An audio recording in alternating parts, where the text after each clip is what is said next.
Les figures de style. Les figures de style. Les figures de style sont des procédés littéraires. Ils donnent une expressivité particulière et caractère figuré au propos. Les figures de l'analogie ou de la ressemblance. La comparaison. Une mise en relation entre comparé et comparant, grâce à un outil de comparaison. Les outils de comparaison, comme à la manière de, tel, pareil à, semblable à.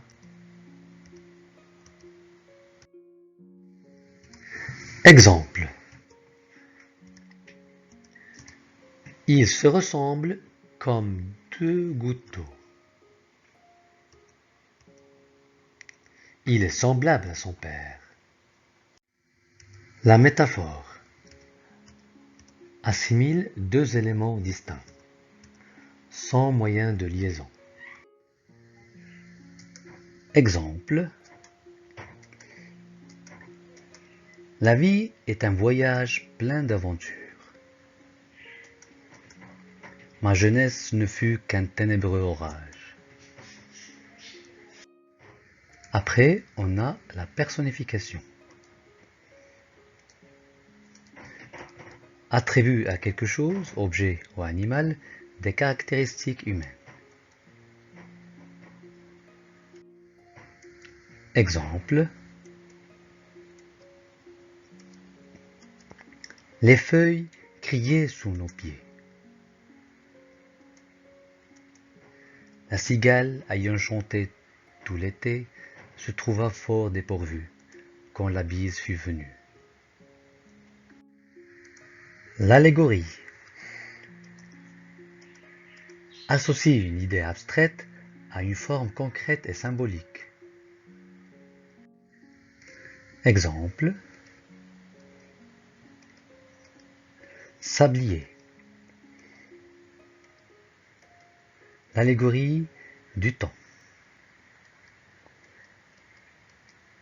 Balance. L'allégorie de la justice. Les figures de substitution. La métonymie consiste à remplacer un terme par un autre terme qui lui est lié par un rapport d'identité. Le contenu pour le contenant, le tout pour la partie. Exemple. Boire un verre. Boire le contenu d'un verre. Autre exemple. Messi a gagné le match. L'équipe à laquelle appartient Messi a gagné le match. La périphrase consiste à remplacer un mot par une expression de même sens. Exemple. La ville lumière. La capitale Paris. Un autre exemple. Le roi de la jungle. Le lion. L'antiphrase consiste à dire le contraire de ce que l'on pense. Le sous-entendu est volontairement ironique. Exemple. C'est une très bonne note pour avoir une mauvaise note. Deuxième exemple. Quelle beauté! Pour quelque chose de laid. Les figures d'opposition. L'antithèse consiste à rapprocher deux termes de sens contraires à l'intérieur d'un même énoncé. Exemple. Tu as choisi la vie, moi la mort. Antigone. La vie est le contraire de la mort. Deuxième exemple. J'ai le mauvais rôle et tu as le bon. Antigone. Mauvais est le contraire de bon. L'oxymore consiste à rapprocher deux mots de sens opposés placés côte à côte. Exemple.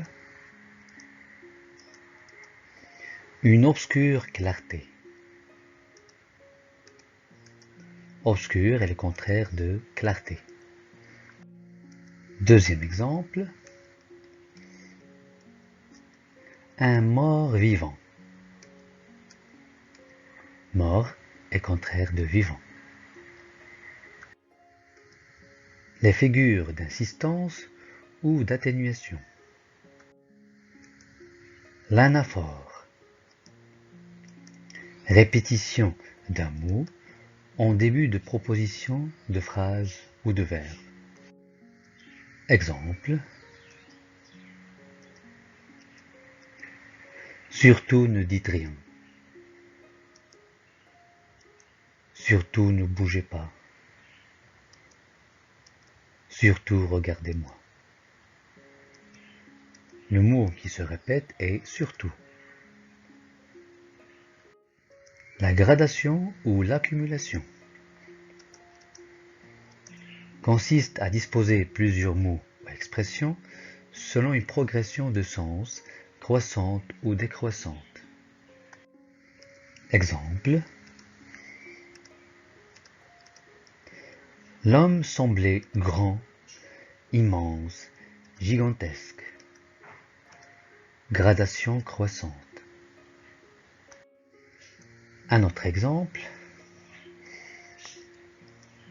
Va, cours, vole et nous venge. Gradation croissante. L'hyperbole consiste à exagérer la réalité de façon à frapper l'imagination. Exemple. Il est mort de rire. Montrer le degré élevé de rire. Un autre exemple. Elle a versé un torrent de larmes. Montrer qu'elle a trop pleuré. L'euphémisme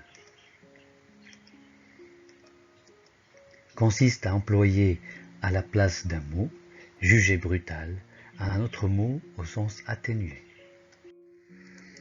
Exemple. Il nous a quittés, c'est-à-dire il est mort. Exemple. Il n'est plus tout jeune, c'est-à-dire il est vieux. La litote. Dire moins pour faire comprendre plus. Exemple. Il n'est pas complètement stupide. Veut dire qu'il est très intelligent. Deuxième exemple. Va, je ne te hais point. Veut dire que je t'aime. J'espère que vous avez bien compris la leçon. Vous trouverez le lien de l'exercice et le corrigé dans la description. Vengeance.